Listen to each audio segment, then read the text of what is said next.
Bienvenidos, hermanos, al Instituto Bíblico de Virginia. Estamos muy contentos de estar con ustedes. Les saluda el pastor Johnny Zelaya desde la República de El Salvador para poder compartir con ustedes la materia de distinciones bíblicas, la lección número 8, la familia de Dios versus la comunión con Dios.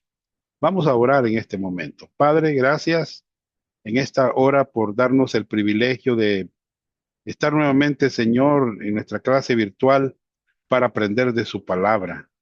Gracias por este tiempo maravilloso que usted nos concede. Le pido su ayuda, su auxilio, su iluminación, la iluminación de su Espíritu Santo para comprender, Señor, las verdades bíblicas en la palabra. Gracias por estos estudiantes que están aquí congregados, reunidos en esta mesa virtual. Padre, en Cristo Jesús te lo pido. Amén y amén. La familia de Dios y la comunión con Dios. Bueno, en las primeras tres lecciones de nuestra serie Distinciones Bíblicas, vimos los principios generales de la interpretación bíblica. En esos estudios vimos la importancia de estudiar para presentarnos a Dios aprobados, confiando que Él nos dará el entendimiento en todas las cosas. Seguidamente estudiamos los tres tiempos de la salvación. Ustedes estudiaron cuidadosamente el contexto para determinar cuál de los tres tiempos de la salvación indica el pase en cuestión, si es pasado, presente o futuro.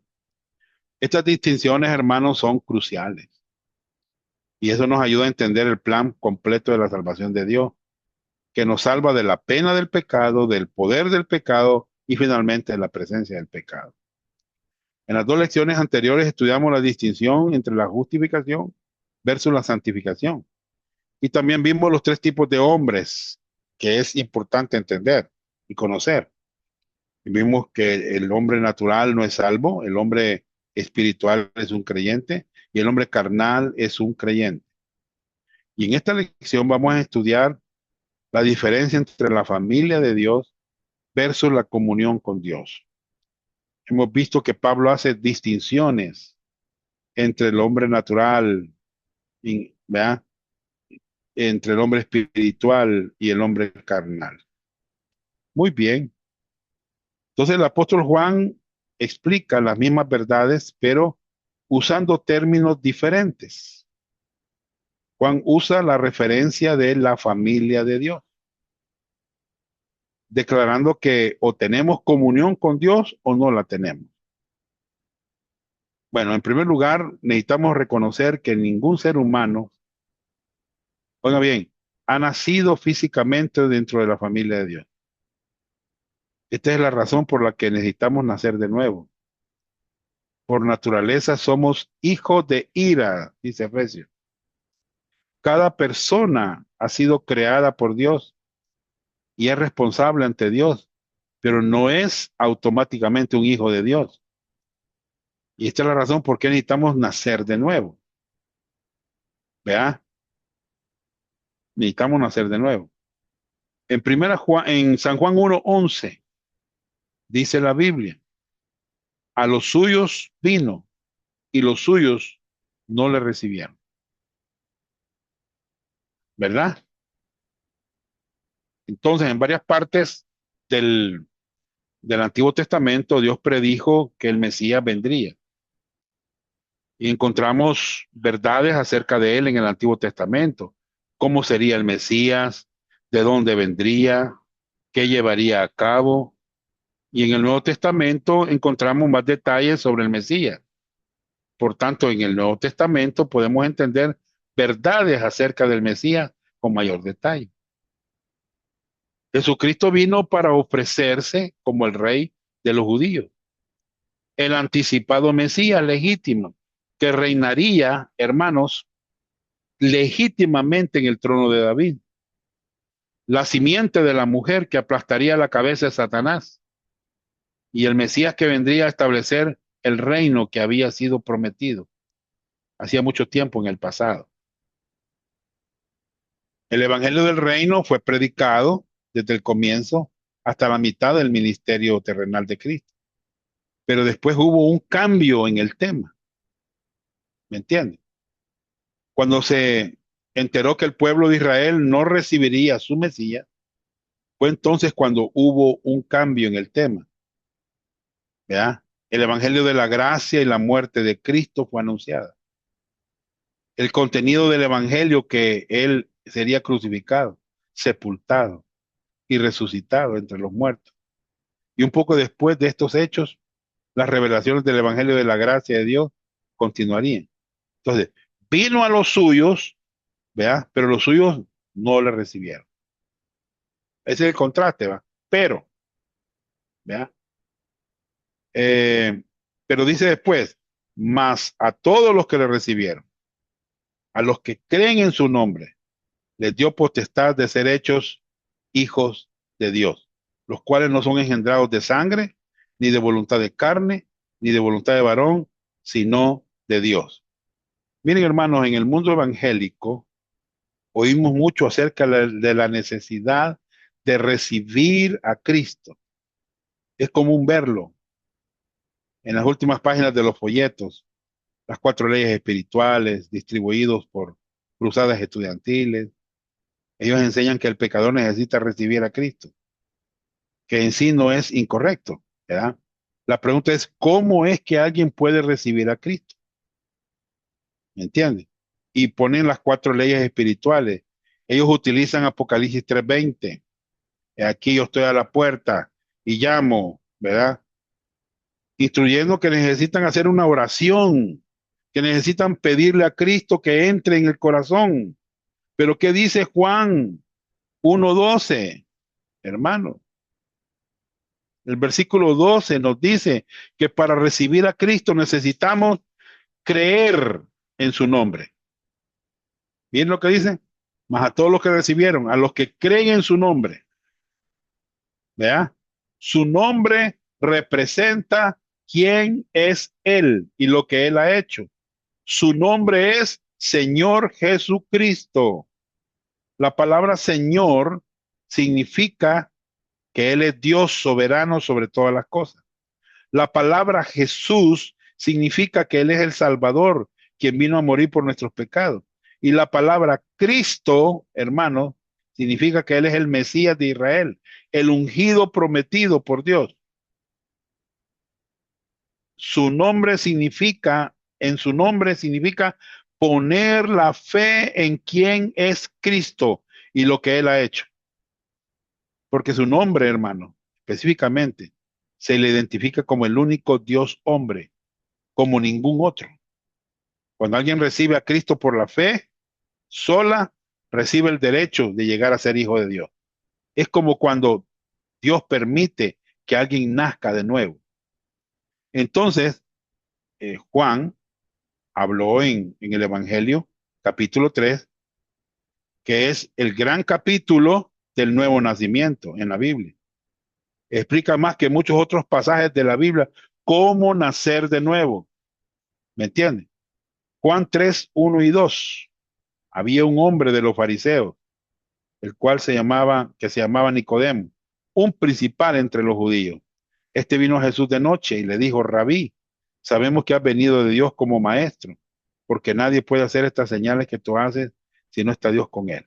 Bien, Nicodemo era un hombre muy religioso, un hombre muy educado. De hecho, es llamado el maestro de Israel en el verso 10.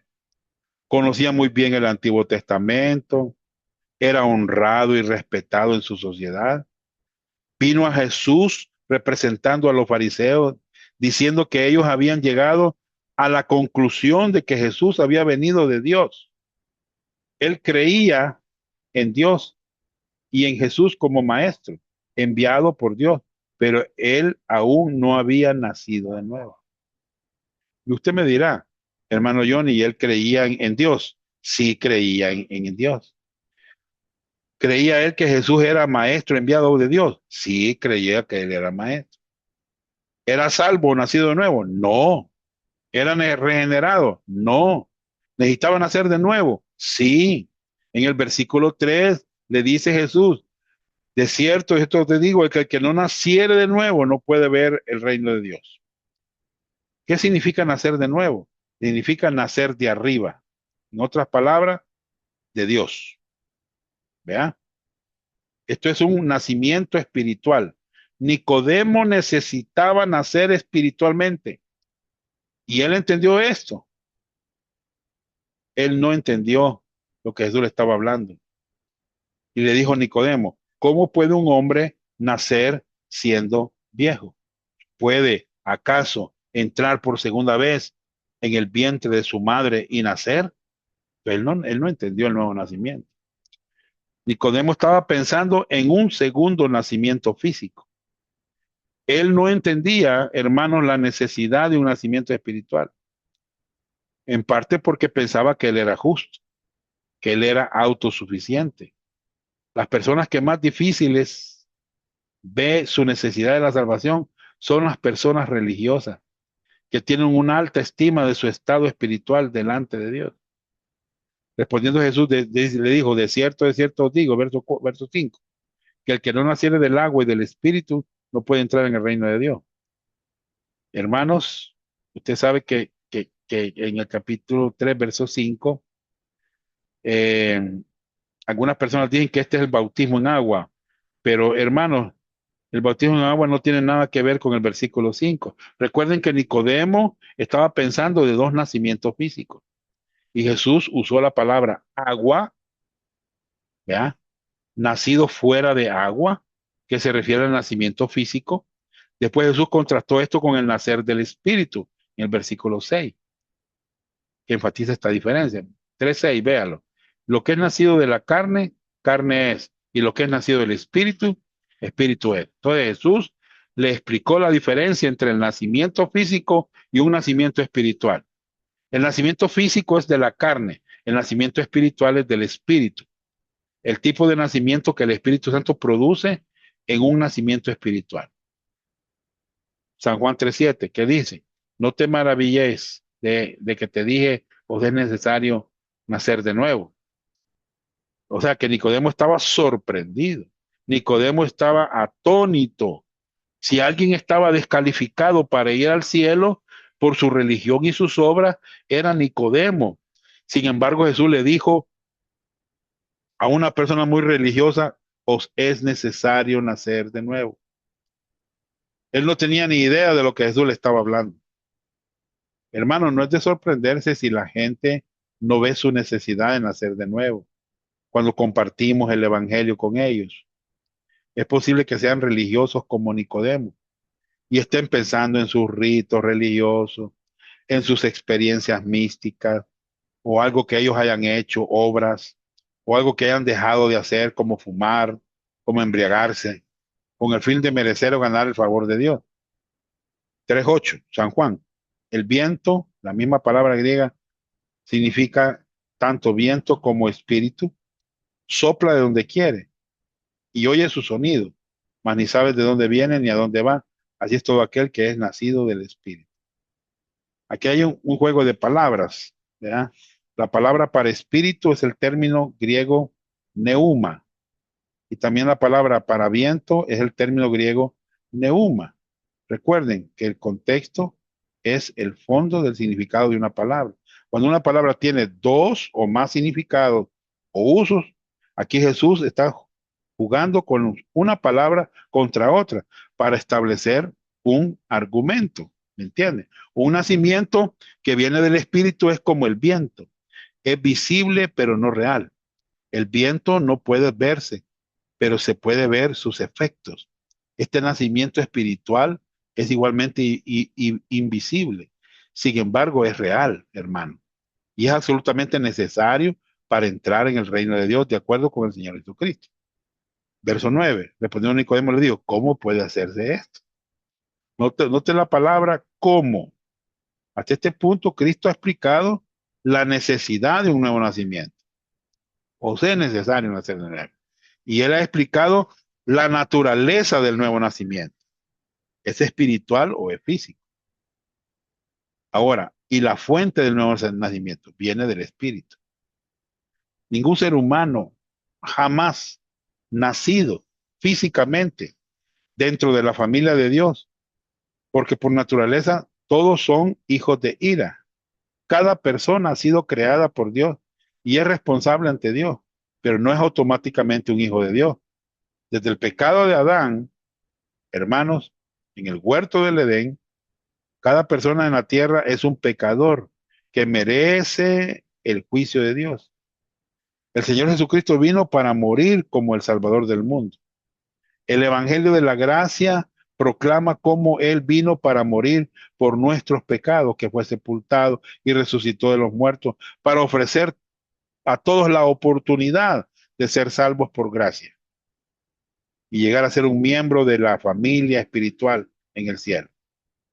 Cada persona debe nacer de nuevo espiritualmente para llegar a ser miembro de la familia de Dios y para escapar del castigo eterno. Entonces ahora Jesús explica cómo nacer de nuevo. Pero primero Jesús usó sarcasmo con Nicodemo. ¿Qué le dijo en el 3:10? ¿Eres tú maestro de Israel y no sabes esto? Tú eres el maestro más prominente de Israel. ¿Ni siquiera sabes esto? Esto es lo más básico que necesitas saber. Verso 11 al 13. De cierto digo que lo que sabemos hablamos y lo que hemos visto testificamos y no recibís nuestro testimonio. Si os he dicho cosas terrenales y no creéis, ¿cómo creeréis si os dijere las celestiales? Nadie subió al cielo sino el que descendió del cielo, el Hijo del Hombre que está en el cielo. Entonces Jesús explica que Él descendió del cielo y que Él es Dios, el Hijo del Hombre. Jesús es ambas cosas, 100% Dios, 100% hombre. ¿Vea? Él representa a Dios y al hombre en la cruz. Entonces, al explicar Jesús cómo nacer de nuevo, él enfatiza que el nuevo nacimiento espiritual viene por creer en él, en Jesucristo, que Dios se hizo hombre. Ahora, él usa una ilustración en San Juan 3:14, de Números 21, 5 al 9, donde el pueblo de Israel fue salvo por fe de morir por las mordeduras de la serpiente, ¿se acuerdan, verdad? Venenosa. Tal como los israelitas fueron salvos físicamente por fe, así nosotros somos salvos espiritualmente por fe en el Señor. Jesucristo como nuestro Salvador, el nuevo nacimiento viene solo por fe, sola en Cristo solo. Y como Moisés dice el verso 14, levantó la serpiente en el desierto, así es necesario que el Hijo del Hombre sea levantado. Entonces, la naturaleza del nuevo nacimiento, vea, vemos, vemos los versículos 3 que habla del nacer de nuevo, del vientre, del agua, del espíritu, lo que es nacido de la carne, carne es, lo que es nacido del espíritu es, carne es, espíritu. ¿Ya? Entonces el nuevo nacimiento es a través de Cristo solamente. Y es a través de la cruz. Así como Moisés levantó la serpiente en el desierto, así es necesario que el Hijo del Hombre sea levantado. Entonces el nuevo nacimiento es a través de la fe en Cristo solamente. Para que todo aquel que en él crea no se pierda, mas tenga vida eterna. Porque de tal manera amó Dios al mundo que ha dado a su Hijo unigénito para que todo aquel que en él crea no se pierda, mas tenga vida eterna. Porque no envió Dios a su Hijo al mundo para condenar al mundo, sino para que el mundo sea salvo por él. El que en él cree no es condenado, pero el que no cree ya ha sido condenado porque no ha creído en el nombre del unigénito Hijo de Dios. ¿Qué les parece? Cuando una persona cree en el Señor Jesucristo, hermanos, en el momento que confía en Cristo, ¿qué sucede? Somos salvos, nacemos de nuevo, ¿vea? Recibimos vida eterna. ¿Oyeron lo que acabo de decir?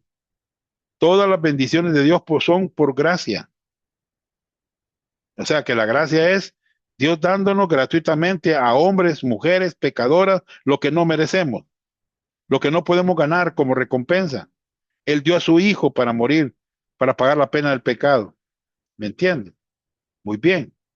Entonces, cuando pensamos en la familia de Dios con respecto al tiempo, hermanos, ahí entra esta persona que cree en el Señor, viene a ser parte de la familia de Dios. ¿Qué nos ha enseñado Cristo a través de su conversación con Nicodemo? Uno, la necesidad de ser nacidos de nuevo. Dos, la naturaleza del nuevo nacimiento.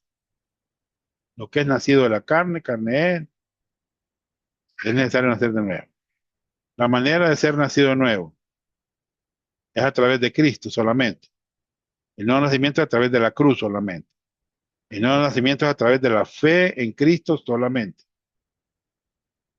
Entonces, es necesario nacer de nuevo. Entonces, ahí formamos parte ya de la familia de Dios. Ah, la diferencia entre la familia de Dios y comunión con Dios. En referencia al tiempo.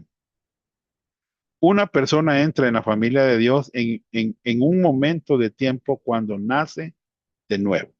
Lo hemos explicado, ¿verdad?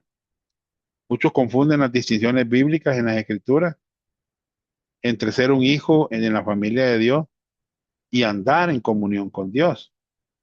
Usted estará confundido si no aprende a distinguir entre estas dos verdades. Una vez que usted llega a ser hijo de Dios, siempre será un hijo de Dios. Sin embargo, oiga bien, algunos hijos no andan en comunión con Dios, por lo cual no se comportan ni viven de una manera justa y piadosa. ¿Me entiende? Entonces, entramos en la familia de Dios en un punto del tiempo cuando nacemos de nuevo. Solo por fe, solamente en Cristo. ¿Ya? Nadie ha sido salvo por la simple nacimiento físico. Antes de la salvación, nadie ha nacido de nuevo. Cada persona tiene que llegar en su vida a un punto en que se da cuenta de que es un pecador culpable ante Dios y que está perdido. Tiene que oír y entender el Evangelio de la gracia. Y en el momento de su vida tomar una decisión de confiar en Cristo como su Salvador. Sin embargo, cuando pensamos en la comunión con Dios, letra B,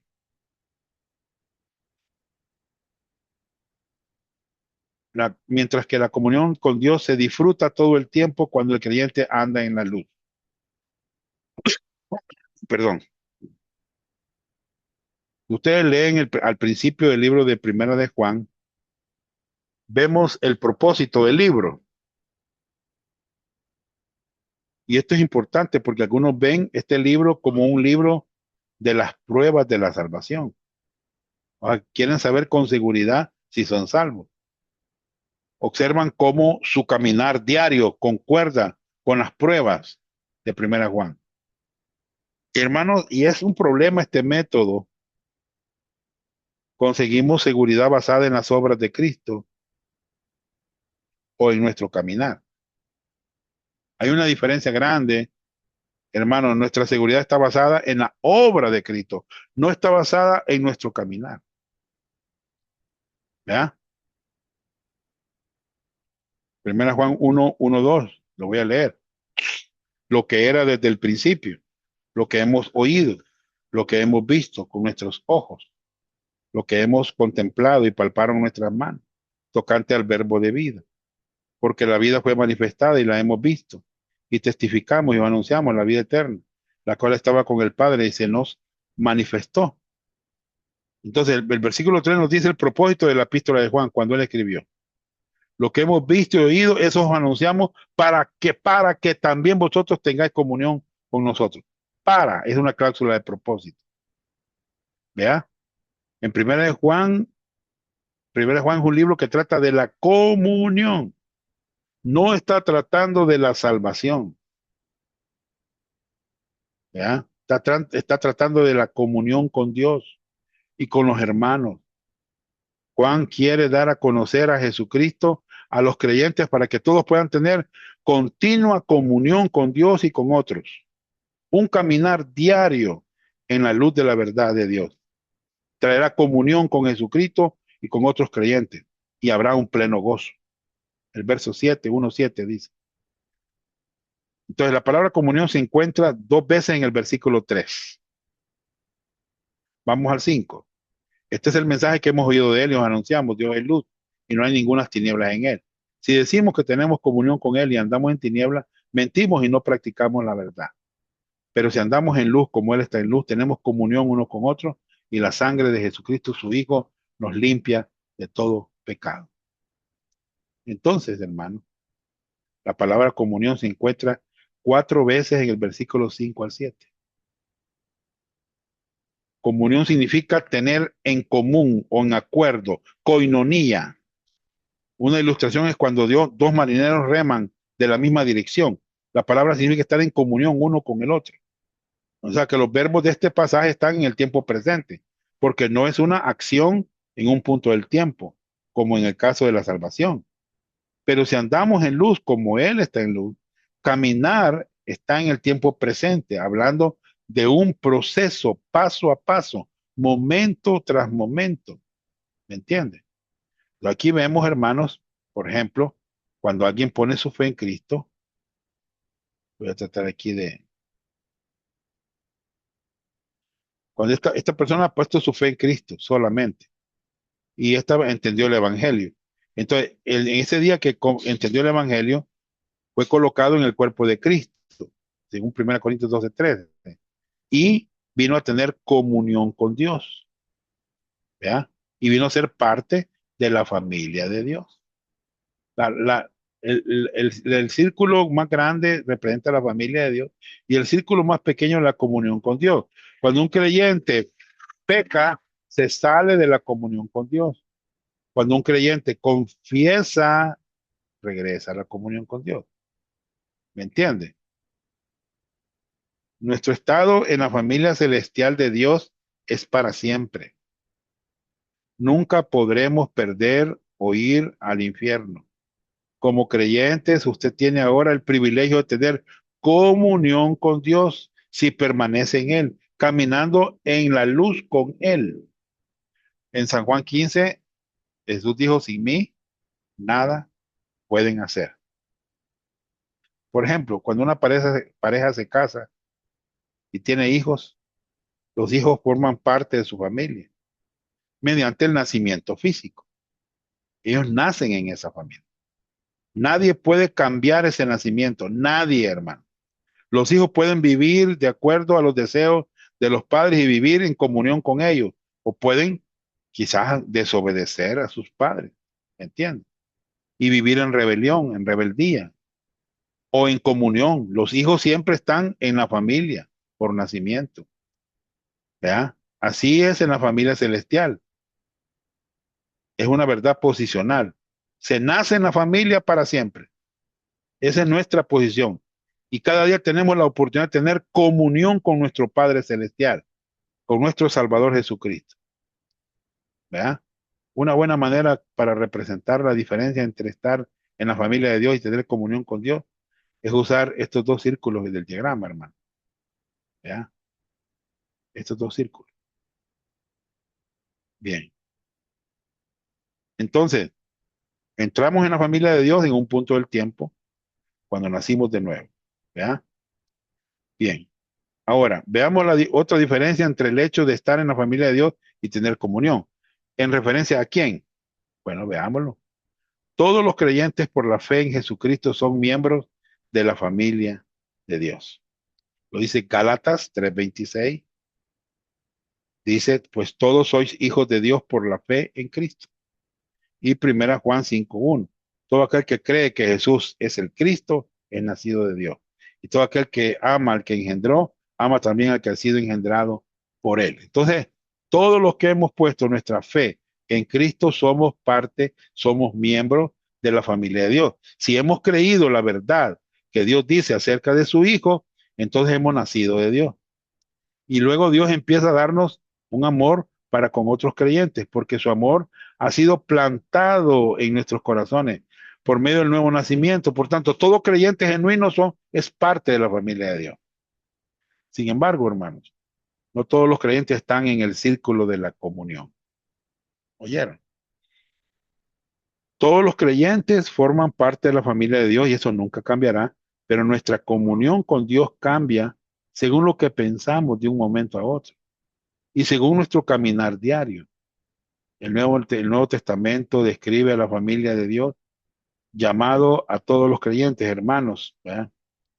Bien, todos, no, vamos con la letra B, no todos los creyentes en Jesucristo andan en comunión con Dios.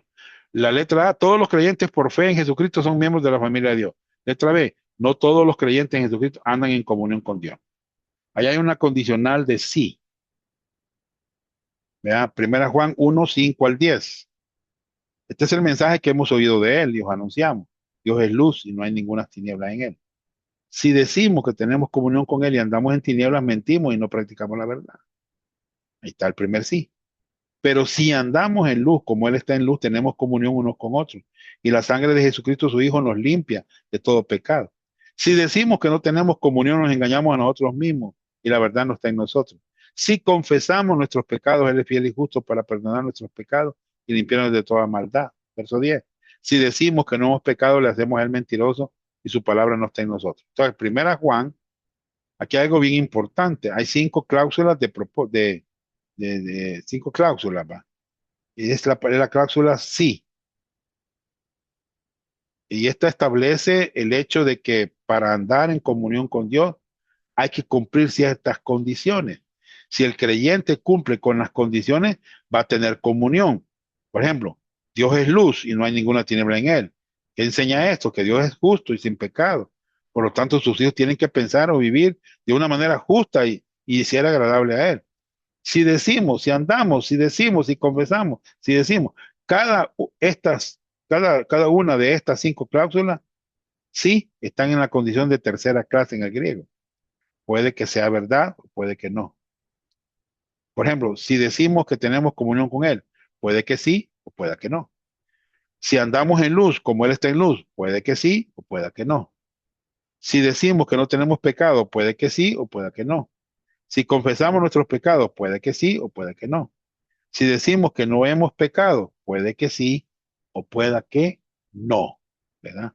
Entonces, verso 6, si decimos que tenemos comunión con Él y andamos en tinieblas, usted no puede andar en pecado, tinieblas y estar en comunión con Dios. No se puede, hermano. El pecado impide la comunión con el Dios Santo. Miren, tan pronto como Adán y Eva pecaron, fueron echados del huerto. ¿Ya? Si andamos en luz como Él está en luz, andar en rectitud, en verdad, luz lleva a la comunión con Dios y otros. Andar en humildad, en dependencia de Jesucristo, de acuerdo con la verdad de la palabra de Dios, trae comunión. Si decimos que no tenemos pecado, cada creyente aún tiene una naturaleza pecaminosa. Aquí la palabra del pecado es la que le hace pecar en pensamientos, en palabras, en obras, en hechos. Si usted como creyente niega una naturaleza pecaminosa, está engañado. Y la verdad de Dios no está en usted. ¿Ya? La naturaleza pecaminosa está en nosotros. O te controla o no te controla. ¿Me entiendes? Ella está neutralizada. El problema es que a veces los creyentes nos presentamos a ella. La naturaleza pecaminosa es como un león dormido. ¿Me entiendes? Si confesamos nuestros pecados, cuando pecamos y confesamos, admitimos ante Dios, Él nos perdona, Él nos limpia de todo pecado. Volver a la comunión es la clave.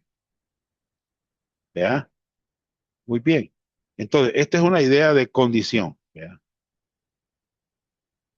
Aquí está el verso 6. Si decimos que tenemos comunión, si andamos en luz, si decimos que no tenemos pecados, si confesamos nuestros pecados, si decimos que no hemos pecado, en cuanto al perdón de pecados, veamos algo aquí, en cuanto al perdón de pecados. Los pecados han sido posicionalmente y judicialmente perdonados para siempre en la familia de Dios.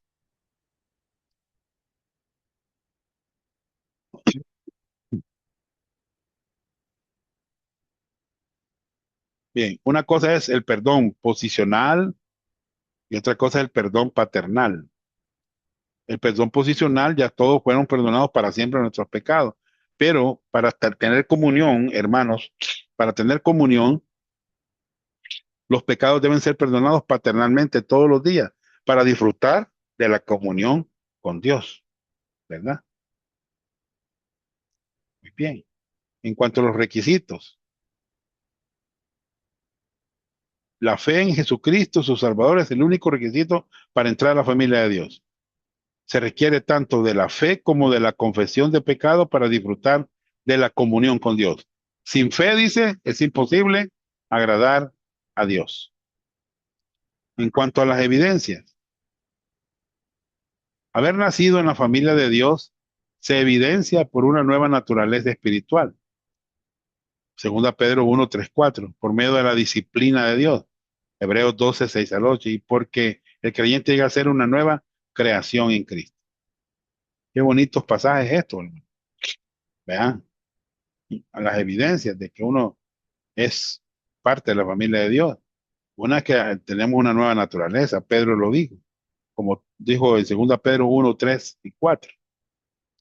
Dice, como todas las cosas que pertenecen a la vida de la piedad nos han sido dadas por su divino poder mediante el conocimiento de aquel que nos llamó por su gloria y excelencia, por medio de los cuales nos ha dado preciosas y grandísimas promesas, para que por ellas llegases a ser participantes de la naturaleza divina, habiendo huido de la corrupción que hay en el mundo a causa de la concupiscencia. O sea que somos parte de una nueva naturaleza divina. ¿Qué más? ¿Qué otra evidencia? La disciplina de Dios. De Hebreos 12, 6 al 8 dice, porque el Señor al que ama, disciplina y azota a todo el que recibe por hijo. Si soportáis la disciplina, Dios os trata como a hijos, porque ¿qué hijo es aquel a quien el Padre no disciplina? Pero si se os deja sin disciplina, de lo cual todos han sido participantes, entonces sois bastardos y no hijos. Y de modo que si alguno está en Cristo, nueva criatura Eva. Somos nueva creación. Entonces, hermanos, B, la comunión con Dios se evidencia por la obediencia del creyente a la voluntad de Dios. Primera Juan 2, 3 al 6. Y por medio del amor a otros creyentes. Hermanos, comunión con Dios lleva fruto en dos direcciones. Primero hacia Dios. La evidencia de la comunión es la obediencia a la voluntad de Dios. No se puede estar en comunión con Dios y a la vez andar en desobediencia a la voluntad de Dios. Usted puede cambiar el uno o el otro, pero no puede hacer ambos a la misma vez. La comunión con Dios produce el fruto del amor por medio de Jesucristo y el Espíritu Santo. Muy bien. Hermanos, hay dos maneras en que la Biblia habla de cómo conocemos a Dios. ¿Verdad? Porque 1 Juan 2, 3 y 4 dice, y en esto sabemos que nosotros le conocemos si guardamos sus mandamientos. El que dice yo le conozco y no guarda sus mandamientos, el tal es mentiroso y la verdad no está en él. Entonces, cómo es que las dos maneras en que la Biblia habla de cómo conocemos a Dios? Bueno, podemos conocerlo como Dios y nuestro Salvador, y podemos conocerlo en un nivel más íntimo, teniendo una profunda comunión con Él, estando de acuerdo con Él. Veamos las similitudes entre la familia de Dios y la comunión con Dios. Hermanos, eh, veamos las similitudes. Uno, ambas son completamente por la gracia de Dios. Amén. La familia de Dios y la comunión con Dios. Ambas son completamente por la gracia de Dios. 1 Corintios 15:10. Por la gracia de Dios soy lo que soy, y su gracia no ha sido en vano para conmigo. Antes he trabajado más que todo, pero no yo, sino la gracia de Dios conmigo. Dos, ambas son enteramente por causa de Jesucristo. ¿Verdad? Por Jesucristo soy parte de la familia de Dios, y por Jesucristo yo puedo tener comunión con Dios. ¿Verdad? He sido bendecido con toda bendición espiritual. Ambas son disfrutadas por fe en las promesas de Dios. Qué bueno, hermanos, que yo puedo disfrutar ser parte de la familia de Dios y puedo disfrutar la comunión con Dios. Y ambas son ilustradas en la historia del hijo pródigo. Usted conoce esta historia, ¿verdad? El hijo pródigo es una buena ilustración de ser un miembro en la familia de Dios versus estar en comunión con Dios. Él había perdido la comunión con su padre, pero nunca dejó ser hijo de su padre. ¿vea? Muy bien. Aunque hubiese muerto en aquella posilga, en aquel país, en el extranjero, habría muerto como hijo de su padre. Aunque estaba fuera de la comunión con él, una vez que se es hijo para siempre. Aunque no siempre se es un hijo obediente. Dios les bendiga, hermano. Miren los dos lados. Terrible, ¿va? Y ahí está, regresó con su padre. He pecado contra el cielo y contra ti. Ya no soy digno de ser llamado tu hijo. Bien. Dios les bendiga.